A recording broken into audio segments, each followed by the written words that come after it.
Povo de Deus, a graça e a paz do Senhor Jesus seja com você aí do outro lado. Eu peço licença para adentrar na sua casa, no seu lar e compartilhar com você algo que Deus tem colocado no meu coração. Seja bem-vindo a mais uma devocional Espiritualidade e Fé com o pastor Juliano Vilela, ok? Meus irmãos, só informando, eu criei uma página para o pastor Juliano Vilela de Vasconcelos. Ela está no Facebook. Os irmãos querendo me acessar, me acessem lá, curtem a minha página, porque a minha página pessoal eu vou deixá-la de lado e vou trabalhar somente com essa página, com essa fanpage, né, no Facebook. Meus irmãos, deixando toda a conversa de lado e convidando você a meditar na palavra de Deus, eu convido você a abrir sua Bíblia em Atos dos Apóstolos, capítulo 5, dos versículos de 34 a 42. Eu vou proceder com a leitura e peço que você aí do outro lado possa me acompanhar, tá joia? Vamos lá? O parecer de Gamaliel. Mas levantando-se no sinédrio um fariseu chamado Gamaliel, mestre da lei, respeitado por todo o povo, mandou que os apóstolos fossem levados para fora, por um momento. Então disse ao sinédrio: Israelitas, tenham cuidado com o que vocês vão fazer a estes homens, porque algum tempo atrás se levantou Teudas, dizendo ser alguém muito importante, a qual se juntaram cerca de 400 homens, mas ele foi morto e todos que lhe obedeciam se dispersaram e foram reduzidos a nada. Depois desse, levantou-se Judas, o Galileu, nos dias do recenseamento, e levou consigo também. Este foi morto, e todos os que lhe obedeciam foram dispersos. Neste caso de agora, digo a vocês, não façam nada contra esses homens. Deixem que vão embora, porque se este plano ou esta obra vem de Deus, será destruído. Mas se vem de Deus, vocês não poderão destruí-los e correm o risco de estar lutando contra Deus. E os membros do Sinédrio concordaram com Gamaliel. Então chamaram os apóstolos e os açoitaram, e ordenaram-lhes que não falassem no nome de Jesus. Os soltaram, e eles se retiraram do Sinédrio, muito alegres por terem sido considerados dignos de sofrer afrontas por esse nome, e todos os dias, no templo, de casa em casa, não cessava de ensinar e de pregar que Jesus era o Messias, que Jesus era o Cristo.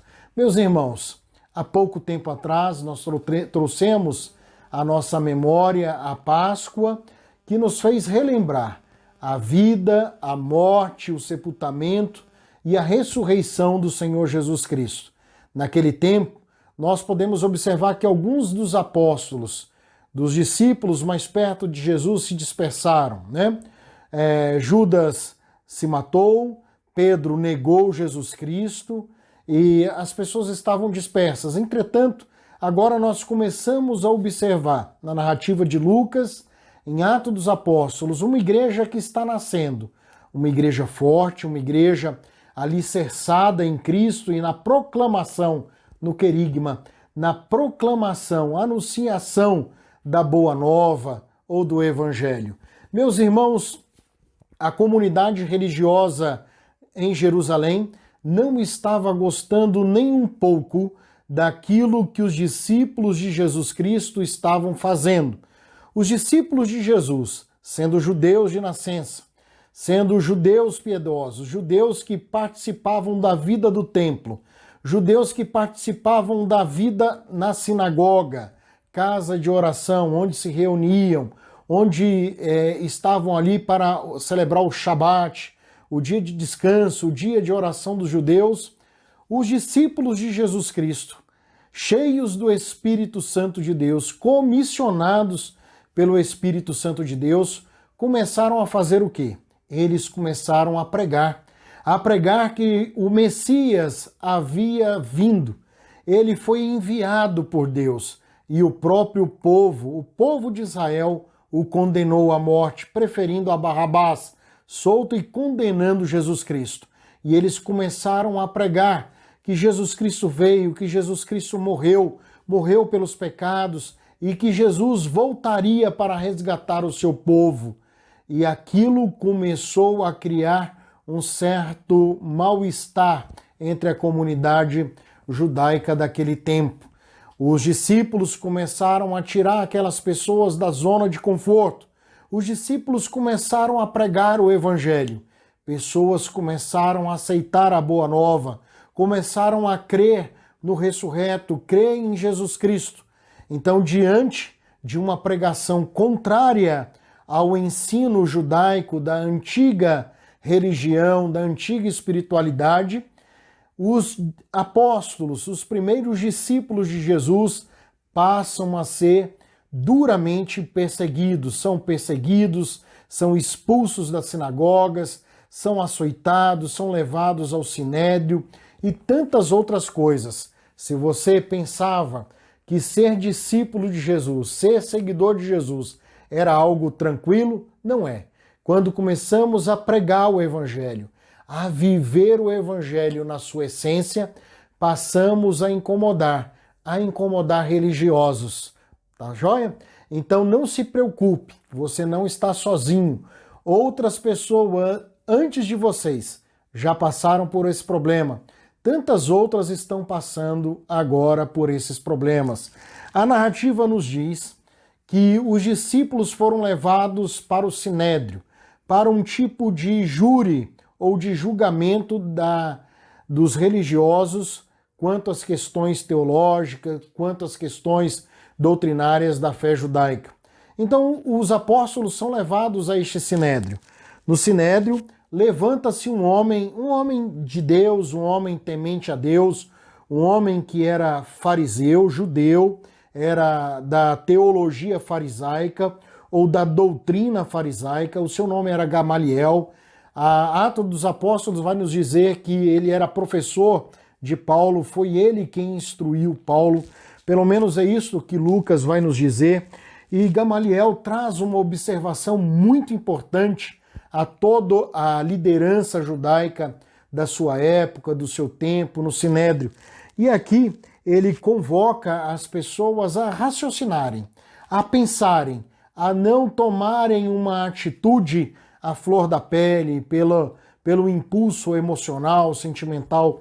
Quantas vezes nós, pelos nossos impulsos carnais, do nosso temperamento, não tomamos atitudes, posturas que não são as corretas, que não são aquelas que Deus quer que tomemos. Não é verdade? Se isso já aconteceu na sua vida, na minha vida, cabe a cada um de nós confessar os nossos pecados, crer que Jesus ele é fiel e justo para nos perdoar os pecados e nos purificar de toda injustiça. Entretanto, precisamos ter cuidado com a nossa espiritualidade, com o nosso caminhar diante de Deus e diante dos homens. O texto diz que Gamaliel convoca a comunidade israelita a ter cuidado, porque em alguns momentos se levantaram algumas pessoas e criaram também discípulos, seguidores. E quando estes líderes foram mortos, as pessoas se dispersaram. Então Gamaliel, ele atenta para que o povo não tome uma atitude precipitada e alerta ao povo: olha, eu sugiro a vocês que não faça nada contra estes homens. Deixem que vão embora, porque se este plano, se esta mensagem, se isto tudo que estes homens estão fazendo for algo humano, algo da criação humana, isso vai cessar, isso não vai crescer, isso não vai fecundar, não vai frutificar. E é uma verdade. Se a boa nova que os apóstolos estavam pregando fosse algo da imaginação humana, esse evangelho não teria chegado até nós. Entretanto, Gamaliel acerta, ele diz: olha, mas isso pode ser algo de Deus, plano de Deus, propósito de Deus. E se vocês estiverem impedindo que essas pessoas ensinem, proclamem o evangelho, vocês estarão lutando contra o próprio Deus. E não vale a pena, meus irmãos, lutar contra Deus, lutar contra a vontade de Deus. Nós sabemos que ele sempre sairá vitorioso. Então Gamaliel, ele dá esse conselho à comunidade cristã. Quantas pessoas em nossos dias não estão lutando contra Deus sem saber? Estão perseguindo um próximo, estão perseguindo alguém por causa da teologia, ou por causa da filosofia, ou por causa de algum tipo de comportamento que para si é totalmente contrário e talvez esteja lutando contra Deus. Então a palavra de Gamaliel, ela serve para nós nos nossos dias. Deixe, se o seu filho ou sua filha está tendo uma postura contrária à que você acredita, que você crê, olhe, coloque nas mãos de Deus. Porque se isso for do homem, um dia vai acabar, ele vai amadurecer, ela vai amadurecer, talvez seja o seu esposo ou a sua esposa, esteja orando, não bata de frente. Agora, imagine se determinada situação, Deus estiver no controle, Deus estiver orientando, conduzindo, e você se levanta, você estará lutando contra Deus. Então, precisamos pedir sabedoria de Deus, discernimento de Deus, para sabermos discernir, distinguir o que é obra de Deus, o que é obra do homem e o que é a obra do inimigo. E não sejamos levianos e nem precipitados para dizer uma coisa ou outra. Sejamos cristãos equilibrados, ajustados no poder do Espírito Santo de Deus. E aí, os membros do Sinédrio, diz o texto, que eles vão concordar com o conselho, vão concordar, vão soltar os apóstolos. Mas não vão soltar assim tão de graça. Os apóstolos, os discípulos vão apanhar um pouco daquela comunidade religiosa. Nós apanhamos, meus irmãos, ainda hoje, apanhamos dos religiosos. Os religiosos gostam de nos bater e nos batem sem piedade, sem misericórdia, mas precisamos glorificar e exaltar a Deus. No versículo 42, no 41, vai dizer: e eles se retiraram do sinédrio, felizes, alegres, jubilosos, por terem sido considerados dignos de sofrer afrontas e afrontas por causa do nome do Senhor Jesus Cristo. Que possamos também nos regozijar sempre que sofrermos afrontas por causa do nome de Jesus Cristo, por causa da mensagem de Jesus Cristo, do amor a Deus sobre todas as coisas e do amor ao próximo como a nós mesmos. E esses discípulos, eles permaneceram firmes, mesmo diante de toda a restrição. Eles não deixaram de proclamar o Cristo ressuscitado, Jesus, né? E aqui diz no versículo 42, e todos os dias, no templo, de casa em casa, não cessavam de ensinar e de pregar que Jesus era o Messias. Meus irmãos, não deixe de pregar, de anunciar que Cristo está vivo, que Ele é o Messias e que breve voltará, que Ele é misericórdia, que Jesus é misericórdia, que Jesus é amor, que Jesus é perdão. Esse é o Deus que eu creio, que eu sirvo, que eu acredito, e desafio você também a viver essa fé alicerçada no Deus que é amor, no nosso Deus que é justiça. Amém?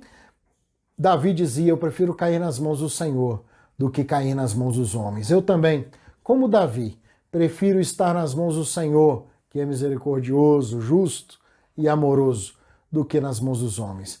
Eu desejo a você, meu irmão querido, meu irmão estimado, um dia feliz, um dia abençoado. Peço que orem pelos enfermos da igreja. 3 irmãs da igreja estão carecendo das nossas orações. Ana Cláudia está passando um período de turbulência, né? Vai adentrar numa quimioterapia, numa radioterapia. Vamos estar orando pela nossa irmã Ana Cláudia, vamos estar orando também por nossa irmã Célia Monteiro, que está com a possível cirurgia na coluna, e também vamos estar orando por nossa irmã Nessi. Tá bom, meus irmãos? Não deixem de orar. Aqueles que desejarem fazer os seus pedidos, as suas intenções de oração, me mande um WhatsApp, tá bom? Para que a gente possa estar orando. Estou compartilhando o nome dos irmãos no nosso WhatsApp, no Facebook da igreja, para que possamos estar orando uns pelos outros. Amém? Vamos orar? Deus de amor, de graça e de bondade, muito grato ao Senhor pela força que nos impulsiona a pregar e proclamar o Teu Evangelho. Que o vigor, a unção que estavam sobre os apóstolos, discípulos do primeiro século, possam estar sobre nós nos dias de hoje. Que a Igreja Batista no Guará 2 seja realmente uma igreja movida pela graça de Deus. Essa é a minha oração, em nome de Jesus. Deus abençoe, meus irmãos, a graça e a paz. Um feliz dia, um dia abençoado e repleto da presença de Deus.